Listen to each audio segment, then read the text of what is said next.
আমরা সবাই কম বেশি গুনাহগার। এখন আপনারা বলুন,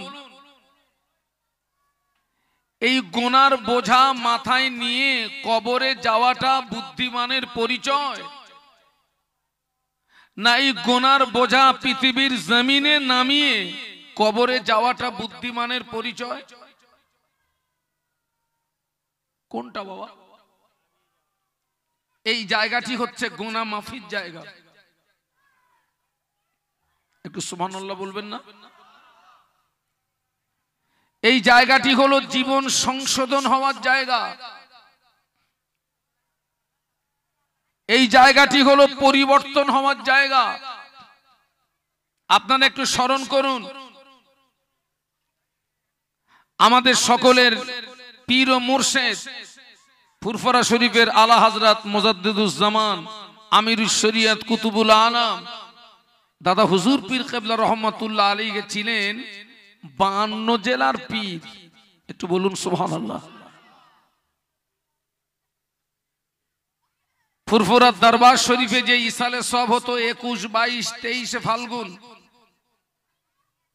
ওই 52 জেলা থেকে ওই ইসালে সবে মানুষ আসতেন। ওই ইসালে সবে ওয়াজ নসিহত হতো, কোরআন খতম হতো, মাসলা মাসাইল আলাপ আলোচনা হতো। শেষের দিনে আখিরি মোনাজাত করে মানুষ সব বাড়ি ফিরত। ওই ইসালে সব থেকে অনেক মানুষ ওয়াজ শুনে বেনামাজি থেকে নামাজি হয়ে গেছে, বেরোজগার রোজাদার হয়ে গেছে। আল্লাহ ভোলা মানুষ আল্লাহ চিনেছে, নবী ভোলা মানুষ নবী চিনেছে, এবং তারা ওয়াজ শুনে আমল করে আমল করে আমল করে সাধারণ মানুষ থেকে অনেকে আল্লাহর ওলি হয়ে গিয়েছেন। আর একটু মহব্বতের সঙ্গে বলুন, আজকের যে সমস্ত মাহফিল গুলো হচ্ছে এ তো ওই মুজাদ্দিদুজ্জামানের ওই ইসালে সওয়াবের অনুসরণ অনুকরণে। ওই ইসালে সওয়াবের আগে তো কোনো ইসালে সওয়াব ছিল না বাংলার মাটিতে। তো আমি আপনাদেরকে বলবো, আজকের আমরা এখান থেকে নতুন জীবন নিয়ে বাড়ি ফিরতে চাই। আমাদের আব্বাজান আদম আলাইহিস সালাম আল্লাহ পাকের হুকুম অমান্য করেছিলেন কটি? সবাই মিলে বলুন, একটি। ইবলিস শয়তান আল্লাহ পাকের হুকুম অমান্য করেছিল কটা? একটা। আমাদের আব্বা জানো একটা, ইবলিসও। দুজনের ভিতরে পার্থক্য কি ছিল বলুন তো? পার্থক্যটা ছিল, একজন আল্লাহ পাকের হুকুম অমান্য করার পরে নত স্বীকার হয়েছিলেন, আর একজন আল্লাহর হুকুম অমান্য করার পরে নত স্বীকার হয়নি। কে? সবাই মিলে বলুন। ইবলিসের ঠিকানা কোথায়? জাহান্নাম। এবং ইবলিস হচ্ছে চির জাহান্নামী। আমাদের আব্বাজান নত হয়েছিলেন, ক্ষমা চেয়েছিলেন। তাহলে আমরাও অন্যায় করার পরে, অপরাধ করার পরে, গুনাহ করার পরে আমরা যদি নত না হই, ক্ষমা না চাই, মাফি না চাই, আমার চরিত্র আর ইবলিসের চরিত্রের ভিতরে কোনো পার্থক্য থাকবে? আমার চরিত্রের সঙ্গে ইবলিসের চরিত্রের সঙ্গে আমার চরিত্রের যদি পার্থক্য না থাকে, তাহলে ইবলিসের ঠিকানা হবে যেখানে, ভদ্রলোকের ঠিকানা হবে। আমার আব্বাজানের চরিত্রের সঙ্গে আমার চরিত্রের যদি মিল থাকে, আব্বাজানের ঠিকানা যেখানে, ওই সৎ সন্তানের ঠিকানা হবে সেখানে। একটু জোরে বলুন, আর একটু মহব্বতে বলুন। আব্বাজান, আল্লাহ পাকের একটি হুকুম অমান্য করার কারণে আল্লাহ পাক আমাদের আব্বা এবং আমাদের আম্মাকে জান্নাতের ভিতরে জায়গা দিয়ে খোলা অর্ডার দিয়েছিলেন, আদম হাওয়া তোমরা জান্নাতের সমস্ত নেয়ামতকে ভোগ করবে, তবে মনে রেখে দিও লা তাকরাবা হাদিহি শাজারা, খবরদার তোমরা যেন এই গাছটির নিকটবর্তী হইও না। দেখুন, একটা কাজ করার চেয়ে তার নিকটবর্তী না যাওয়া, এই কথাটার গুরুত্ব বেশি। আল্লাহ বললেন তোমরা খবরদার এই গাছটির নিকটবর্তী বলুন না, বলুন হবে না। যদি হও ফাতাকুনা মিনাজ জালিমিন, অতঃপর তোমরা দুইজন অত্যাচারীদের দলভুক্ত হয়ে যাবে। ইতিহাস আপনাদের জানা, আব্বা আম্মা ইবলিসের ধোকায় সেই গাছটির নিকটবর্তী গিয়েছিলেন এবং নিষিদ্ধ ফল ভক্ষণ করে ফেললেন। আল্লাহ দুইজনের শরীর থেকে জান্নাতি পোশাক ছিনিয়ে নিয়ে আল্লাহ দুইজনকে জান্নাত থেকে বিতাড়িত করলেন। আব্বাকে জমিনের এক জায়গায় নামালেন, আম্মাকে, আব্বা আম্মার সঙ্গে দেখা নেই। আব্বাজান জান্নাত থেকে বিতাড়িত হওয়ার পরে এত লজ্জিত হয়েছিলেন, শর্মিন্দা হয়েছিলেন, লজ্জায় শরমে 40 বছর আল্লাহর আসমানের দিকে মাথা উঁচু করে তাকাননি। একটু বলুন আল্লাহু আকবার, জবান খুলে বলুন। 40 বছর আল্লাহ পাকের আসমানের দিকে মাথা উঁচু করে তাকাননি, সব সময় কাঁদতেন। রব্বানা যালামনা আনফুসানা ওয়া ইল্লাম তাগফির লানা ওয়া তারহামনা লানাকুনান্না মিনাল খাসিরিন। আল্লাহ পাক অত্যাচার করেছি নফসির উপরে, জুলুম করেছি নফসির উপরে। আল্লাহ পাক আপনি যদি মাফ না করেন, আপনি যদি ক্ষমা না করেন, আমি আদম ক্ষতিগ্রস্তদের দলভুক্ত হয়ে যাব। আব্বা জানের রোনাজারি, আব্বা জানের চোখের পানি আল্লাহ পাকের দরবারে কবুল হয় না।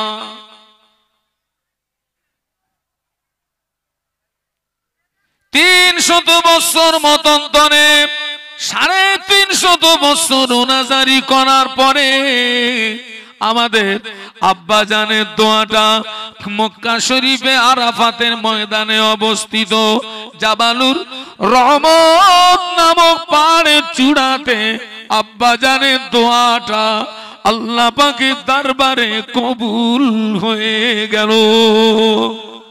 মহব্বতে বলতে পারলেন না? এখান থেকে একটা শিক্ষা নিতে হবে আমাদের। শিক্ষাটা কি? আব্বাজান আল্লাহর হুকুম অমান্য করেছিলেন একটি, কেঁদেছিলেন 300 বছর মতান্তরে। একটু বলুন, কথা বলুন। আমরা আল্লাহর হুকুম অমান্য করেছি কটা?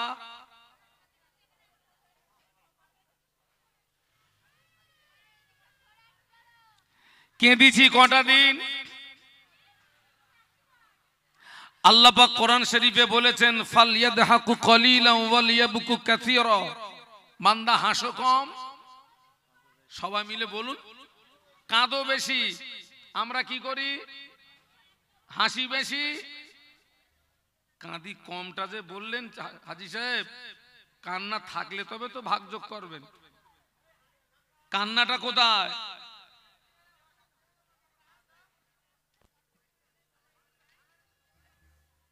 মায়েদেরকে একটু বলুন না, মায়েরা আপনারা একটু ওয়াজ বন্ধ করেন, আপনারা একটু আমার ওয়াজ শোনেন, আমি চলে গেলেই আপনারা ওয়াজ করবেন, আপনাদের কাছে মাইক দেওয়া হবে।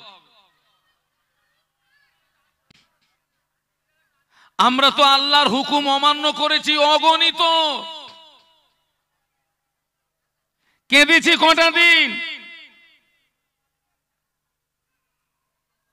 ও যুবকেরা, যত বেশি হাসবে, আনন্দ ফুর্তি করবে, তোমার দিলটা মরে যাবে, অন্তরটা মরে যাবে। আল্লাহর ভয় থাকবে না, কবরের ভয় থাকবে না, আযাবের ভয় থাকবে না, জাহান্নামের ভয় থাকবে না। তুমি যত বেশি কাঁদবে, আল্লাহ পাক তোমার মরা দিলটা জিন্দা করে দেবে। মহব্বতের সঙ্গে বলুন। আপনারা দেখেন না, বৈশাখ মাস, জ্যৈষ্ঠ মাসে জমিন মরে যায়, ফেটে চৌচির হয়ে যায়। আবার যখন আষাঢ় মাস, শ্রাবণ মাসে আল্লাহর আসমান থেকে রহমতের পানি বর্ষণ হয়, মরা জমিনটা জিন্দা হয়ে তার থেকে সবুজ লতার জন্ম হয়। একটু জোরে বলুন।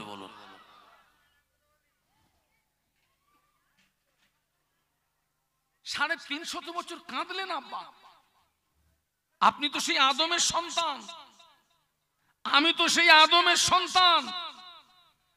আপনার পিতার চরিত্রটা আপনার ভিতরে কোথায়? আপনার পিতার চরিত্র যদি আপনার ভিতরে থাকে, তবেই তো আপনি পিতার যোগ্য সন্তান।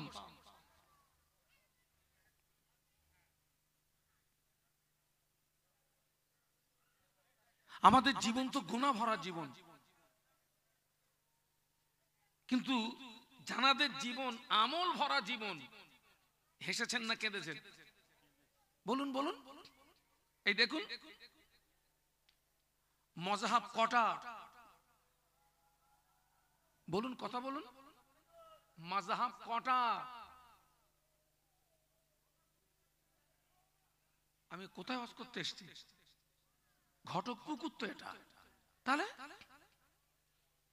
মাযহাব হচ্ছে 4টি। সবাই মিলে বলুন কটা বলেছি? হানফি, শাফি, তারপরে মালিকি, হাম্বলি। কটা হলো? 4 ইমামের এক ইমাম, ইমামে আযম আবু হানিফা রাহমাতুল্লাহ আলাইহি। আল্লাহ পাক জানাকে 70 বছর হায়াত দিয়েছিলেন। ইমামে আযম 70 বছরের ভিতরে 55 বার হজ করেছিলেন। মহব্বতের সঙ্গে বলুন। 4 ইমামের এক ইমাম, ইমামে আযম আবু হানিফা রাহমাতুল্লাহ আলাইহি প্রতিদিন 5 ওয়াক্ত নামাজ ছাড়াও এশা নামাজের পরে 2 রাকাত করে নামাজের নিয়াত করতেন। আর ওই 2 রাকাত নামাজে একবার করে আল্লাহ পাকের কোরআন শরীফ খতম করে দিতেন। একটু মহব্বতে বলুন। 2 রাকাত নামাজে এক খতম কোরআন তেলাওয়াত করা কি 4 ডিগানি কথা মনে করেছেন নাকি? আমি তো বলে দিলাম, আপনারা সুবহানাল্লাহ বলে দিলেন, কাজ ফিনিশ করে দিয়েছি। 2 রাকাত নামাজে কোরআন খতম 4 ডিগানি কথা মনে করেছেন? আপনারা মসজিদে জামাতে নামাজ পড়েন তো আলহামদুলিল্লাহ। সাধারণভাবে মসজিদের ইমাম কোন নামাজে কেরাত লম্বা করে বেশি? হুজুর আপনি কিছু বলবেন না, আপনি তো আমার জাতের জাত। কোন নামাজ? ফজরের ফরজ নামাজ। স্বাভাবিকভাবে ইমামরা একটু কেরাত, আবার অনেক মুসল্লি আছে পিছন দিক দিয়ে সিগন্যাল দেয়, ছোট করো।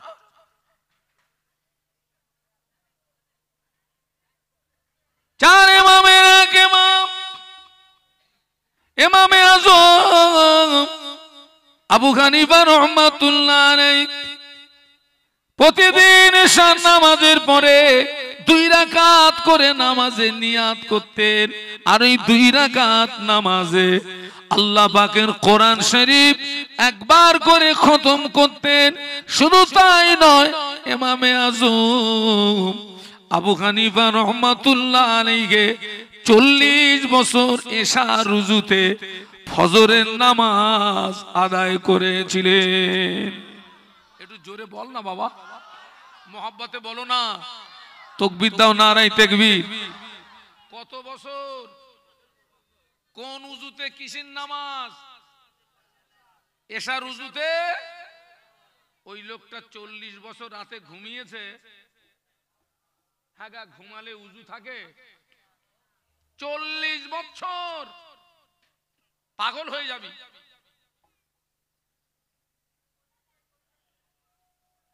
চার ইমামে এক ইমাম, ইমামে আযম আবু হানিফা রাহমাতুল্লাহ আলাইহি একদিন ভক্ত মুরিদদের ডেকে একটা ওসিয়াত করলেন। ভক্ত মুরিদদের ডেকে একটা জায়গা দেখিয়ে দিয়ে বললেন, বাবারা, আমার ইন্তেকালের পরে এই জায়গাটায় আমায় কবর দিবি বাবা, এই জায়গাটায় আমায় দাফন করবি বাবা। ইমামে আযম আবু হানিফা রাহমাতুল্লাহ আলাইহি নিজের কবরের জায়গাটা নির্ণয় করে নিয়ে কবরের পাশে দাঁড়িয়ে দাঁড়িয়ে দাঁড়িয়ে দাঁড়িয়ে ৭,০০০ বার আল্লাহ পাকের কোরআন শরীফ খতম করেছিলেন। কত হাজার বার? এখনো অনেক মুসলমান আছে কোরআন হাতে লেয়নি, হালকা না ভাব।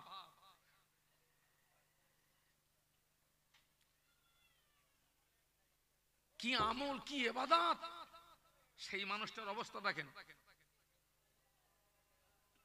আল্লাহ পাকের খানায় কাবা চলে গেলেন, আল্লাহর খানায় কাবা তওয়াফ করলেন, মাকামে ইব্রাহিমে নামাজ পড়লেন, জমজমের পানি পান করলেন। একদিন গভীর রাত, নিশুতি রাত, হুজুর কাবা এসে দেখে পুরো কাবাটা ফাঁকা, টোটাল কাবায় কোনো আল্লাহর বান্দা নাই। পুরো কাবাটা কি কেউ নেই। ও আমার মায়া, কাবা শরীফের গেলাপ ধরে দোয়া চাইলে ওই দোয়াটা আল্লাহ পাকের দরবারে কবুল হয়ে যায়। কাবা শরীফের দরওয়াজা ধরে দোয়া চাইলে ওই দোয়াটা আল্লাহ পাকের দরবারে কবুল হয়ে যায়। মাকামে ইব্রাহিমের সামনে দাঁড়িয়ে দোয়া করলে ওই দোয়াটা আল্লাহ পাকের দরবারে কবুল হয়ে যায়। ইমামে আযম আবু হানিফা রাহমাতুল্লাহ আলাইহি কাবার গেলাপ ধরে কাঁদতেছেন, আল্লাহ পাক আমার জীবনের গুনাহ মাফ করে দিন, জাহান্নামের আগুন হারাম করে দিন। আল্লাহ পাক আমার জীবনের গুনাহ মাফ করে দিন, জাহান্নামের আগুন হারাম করে দিন। একটু সুবহানাল্লাহ বলতে পারলেন না? মুহাব্বতে বলতে পারলেন না? এত আমল, কাবার গেলাপ ধরে কাঁদতেছে। দীর্ঘক্ষণ ধরে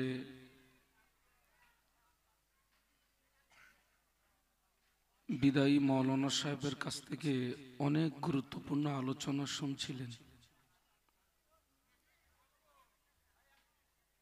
আমি হক আদায়ের উদ্দেশ্যে দোয়া করি, মহান আল্লাহ তানার আলোচনাকে কবুল করুন এবং মহান আল্লাহ তানার আলোচনাকে আমাদের সকলের জীবনে ফায়দামান করুন। আমরা সকলে বলি আল্লাহুম্মা আমিন।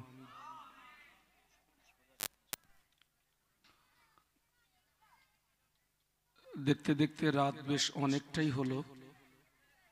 আমি আপনাদেরকে খুব বেশিক্ষণ বিরক্তি বোধ করব না। খুব স্বল্প সময়ের ভিতরে আজকের মাহফিলের আখিরি মোনাজাত হবে ইনশাআল্লাহ। এবং আমি এখানে এসে শুনলাম আমার কমিটি ভাইরা অক্লান্ত পরিশ্রম করে তারা আপনাদের জন্য রুচিসম্মত তাবাররুকের ব্যবস্থা করেছেন। এবং আমি যেটা শুনলাম, সুন্দর বিরিয়ানি আপনাদের জন্য তাবাররুকের ব্যবস্থা হয়েছে, আলহামদুলিল্লাহ। তো আমি অনুরোধ করব আমার যে সমস্ত ভাইরা এখনো আশেপাশে আছেন, বাড়িতে আছেন, আপনাদের যদি মাহফিলে আসার মন মানসিকতা থাকে, আপনি আপনার জীবনের মূল্যবান সময়কে অযথা নষ্ট না করে আল্লাহর হস্তে মাহফিলে আসুন। আর একটা কথা বলবো,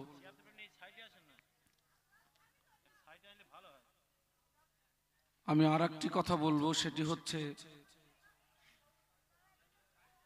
আমি আজকের আপনাদের এখানে একেবারে নতুন। আপনাদের এই গ্রামে আমি আমার হায়াতে কোনোদিন এসেছি, আমার বিবেক আমাকে সাড়া দেয় না। আজকের আপনাদের এখানে প্রথম এসেছি। আমি একটু আপনাদের কাছে সহযোগিতা চাচ্ছি। আমি এখানে তো এসে শুনলাম এখানে মাস্টার, ডাক্তার, এক কথায় শিক্ষিত মানুষের বসবাস এখানে। আমরা সকলে জানি যে প্রত্যেকটা কাজের একটা সৌন্দর্যতা আছে। আপনারা দেখুন আলেমদের জন্য যে স্টেজটা তৈরি করেছেন কত সুন্দর। আমি যে মাইকে কথা বলছি, মাইকটাও খুব সুন্দর। আপনারা যে প্যান্ডেলের নিচে বসে আছেন, প্যান্ডেলটাও খুব সুন্দর। কিন্তু আমার দৃষ্টিতে আপনাদের বসাটা কিন্তু সুন্দর হয়নি। আমি অনুরোধ করব, আপনারা যদি একটু, আপনারা আমার থেকে অনেকটা দূরে চলে গেছেন, আমি প্রত্যেককে অনুরোধ করছি আপনারা আমার কাছাকাছি আসুন তো ভাই। এখন তো আপনার ঠান্ডার সময়, আপনি যত গায়ে গায়ে বসবেন তত মজা লাগবে। আসুন কাছাকাছি আসুন, সবাই আমার কাছাকাছি আসুন। ওই যে ভাই যে কর্নারে যারা, ওঠো, আসো কাছাকাছি আসো, সবাই কাছাকাছি আসো।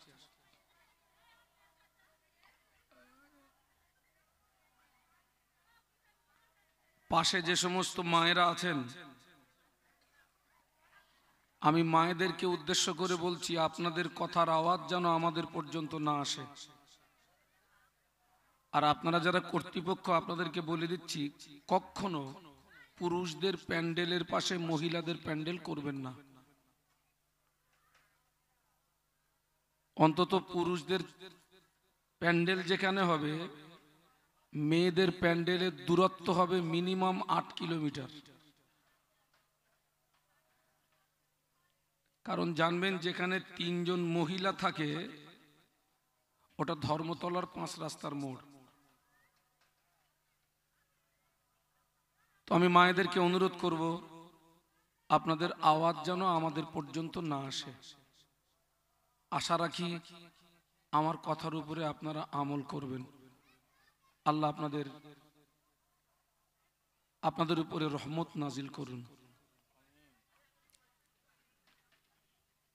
আলহামদুলিল্লাহ নাহমাদুহু ওয়া নাস্তাঈনুহু ওয়া নাস্তাগফিরুহু ওয়া নু'মিনু বিহি ওয়া নাতাওয়াক্কালু আলাইহি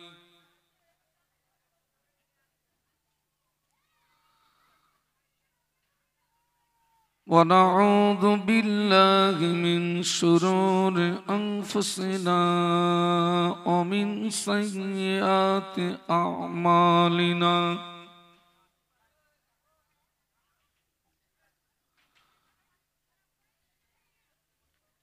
من يهده الله فلا مضل له ومن يضلله فلا هادي له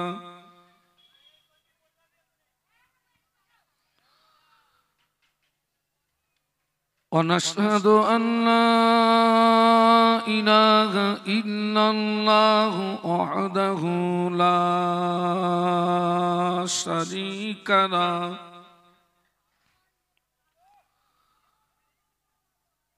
ونشهد أن سيدنا وحبيبنا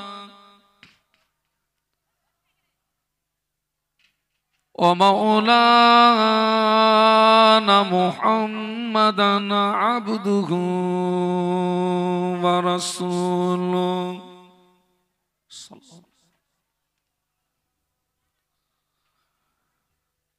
وقال الله تعالى مخبرا وآمرا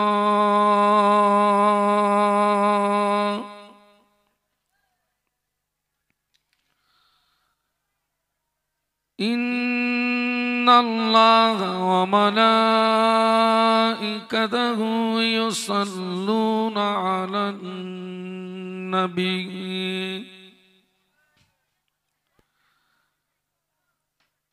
يا أيها الذين آمنوا صلوا عليه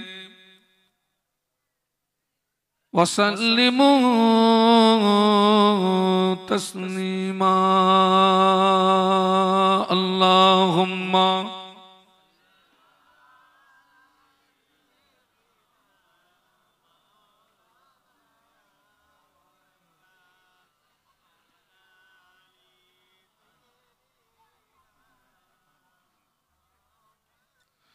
मोहब्बत संगे अल्लाहुम्मा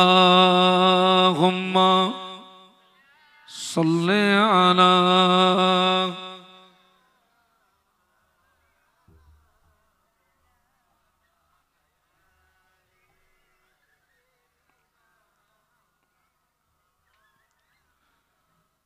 मुहम्मदुन बशरुन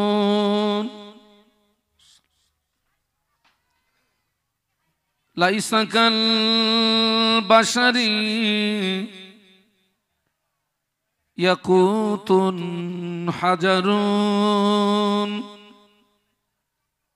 लैसा कल हजरी अल्लाहुम्मा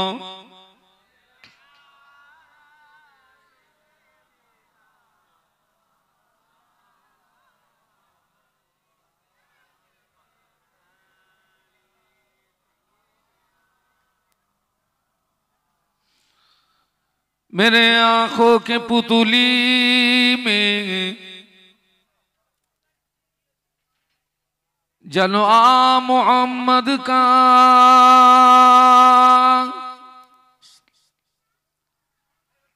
मेरे दिल के आईने में नक्शा है मोहम्मद का कोई जन्नत में जाएगा कोई दोज़ख में पहुंचेगा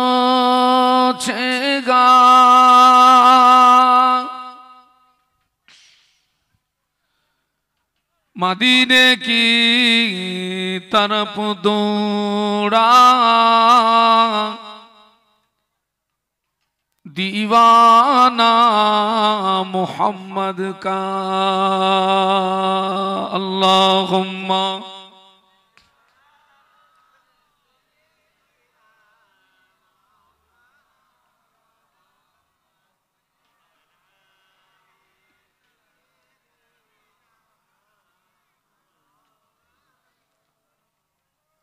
पैगंबरों का रोज़ा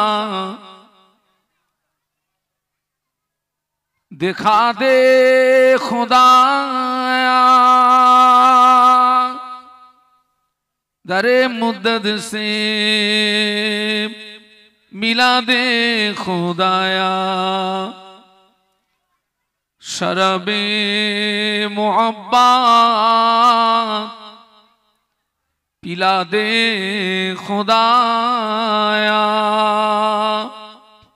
पैगंबरों का रोज़ा दिखा दे खुदाया अल्लाहुम्मा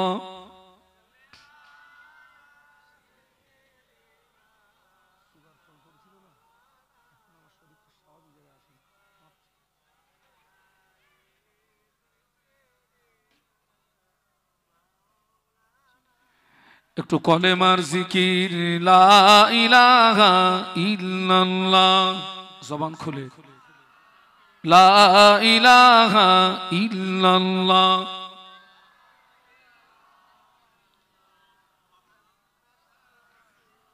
লা ইলাহা ইল্লাল্লাহ মুহাম্মাদুর রাসূলুল্লাহ। আল্লাহুম্মা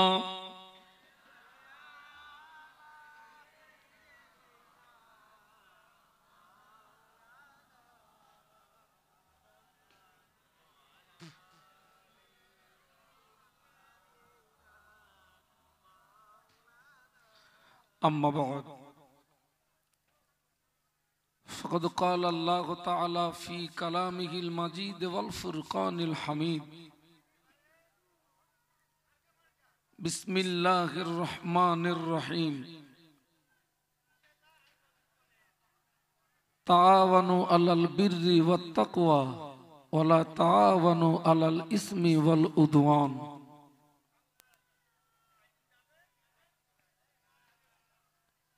সম্মানীয়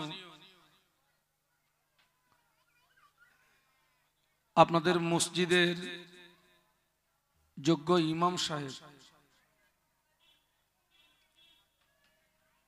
সম্মানীয় আজকের মাহফিলের নির্বাচিত সুযোগ্য সুদক্ষ সভাপতি সাহেব,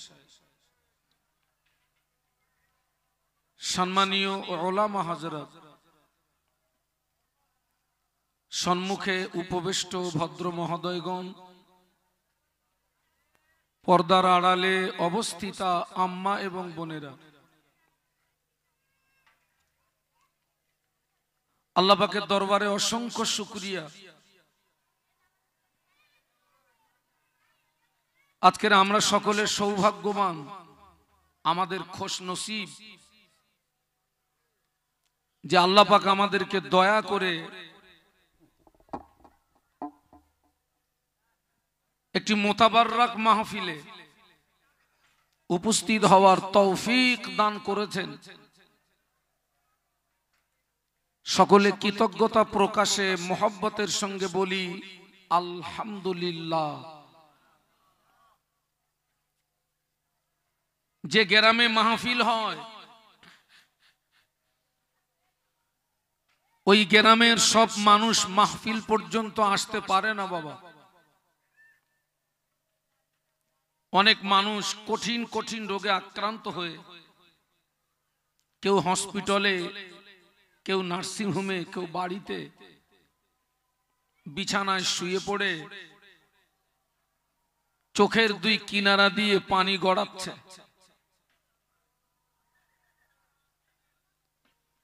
আল্লাহ পাক ইচ্ছা করলে আজকের আমাদের কঠিন কঠিন রোগ দিয়ে, আল্লাহ বিপদ দিয়ে, মুসিবত দিয়ে এই মাহফিল থেকে আমাদেরকে মাহরুম করতে পারতেন। তিনি আমাদের দয়া করে শারীরিক সুস্থতা দান করে মাহফিল পর্যন্ত আসার তৌফিক দান করেছেন। খুশি হয়ে আরো একবার বলি আলহামদুলিল্লাহ। বিশ্বনবীর মাজার মুকদ্দাসে জানাই অসংখ্য দরুদ এবং সালাম। অন্তরের অন্তরস্থল থেকে বলি সাল্লাল্লাহু আলাইহি ওয়াসাল্লাম। আমি আপনাদেরকে কিছু কথা জিজ্ঞাসা করব, আপনারা আমার সঙ্গে কথা বলবেন।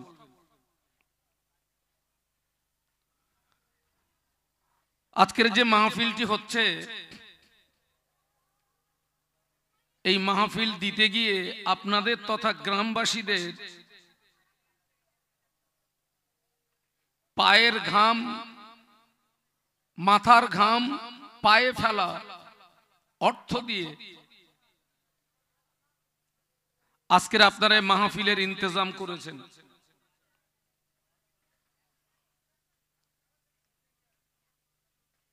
আপনাদের এই মাহফিল দেওয়া, মাহফিলে আসা, আমাদের দুটো কথা বলা, সবটাই স্বার্থ হবে যদি আপনারা আমার একটা কথা মেনে নিতে পারেন। আবার বলছি, আপনাদের অর্থ খরচ করা, মাহফিল দেওয়া, মাহফিলে আসা, আমাদের দুটো কথা বলা, সবটাই স্বার্থ হবে যদি আপনারা আমার একটা কথা মেনে নিতে পারেন। সেটি হলো, সকলে এই নিয়াতে বসুন যে আজকের এখানে যে সমস্ত ওলামারা এসেছেন, শরীয়তের মাপকাঠিতে তানারা যে আলোচনাগুলো রেখে যাচ্ছেন, আমরা আল্লাহর হস্তে ওই আলোচনাকে মেনে নেব। বলুন আল্লাহুম্মা আমিন। ওয়াজ যদি মানেন তবে আপনার জীবনে উপকার আসবে, যদি না মানেন ওই ওয়াজ ওই নসিহত আপনার জীবনে কোনো উপকার সাধন করতে পারে না। আল্লাহ পাকের দরবারে দোয়া চাই, আল্লাহ পাক আমাদের উভয়কে শোনা বলার চেয়ে বেশি আমল করার তৌফিক নসিব করুন। আরো একবার অন্তর থেকে বলি আল্লাহুম্মা আমিন। আজকের এই মাহফিলটি আমাদের জীবনের শেষ মাহফিল হতে পারে না, পারে না। আমার জীবনের শেষ বক্তৃতা হতে পারে এটা। আগামীকাল সকাল জীবিত অবস্থায় সকাল হবে এর কোনো নিশ্চয়তা নেই। আপনি এখান থেকে উঠে বাড়ি পর্যন্ত যাবেন, গ্যারান্টি আছে? আমরা সকলে আজকের এই মাহফিলটাকে জীবনের শেষ মাহফিল মনে করি। আজকের এই মাহফিলকে আমরা আমাদের জীবনের বিদায়ী মাহফিল মনে করি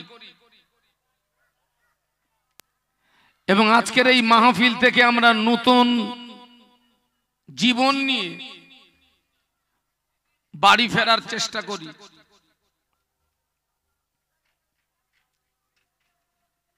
আজকের আমার সামনে আপনারা যারা বসে আছেন, নারী পুরুষ, আমরা সকলে কিন্তু গুনাহগার। সবাই কম বেশি। আল্লাহ রসুল বলেছেন, একজন মানুষ পানিতে নামবে অথচ তার পায়ে পানি লাগবে না, এটি অস্বাভাবিক। পানিতে নামলে পায়ে পানি লাগাটা। আবার রসুল বলেছেন, মানুষ পৃথিবীর জমিনে বিচারণ করবে অথচ গোনা হবে না, এটিও অস্বাভাবিক। মানুষ হিসাবে পৃথিবীর জমিনে বিচারণ করতে গেলে গোনা হওয়াটাও স্বাভাবিক। আল্লাহ রসুল বলেছেন, কুল্লু বানি আদম খাত্তাউন, প্রতিটি আদম সন্তান গুনাহগার।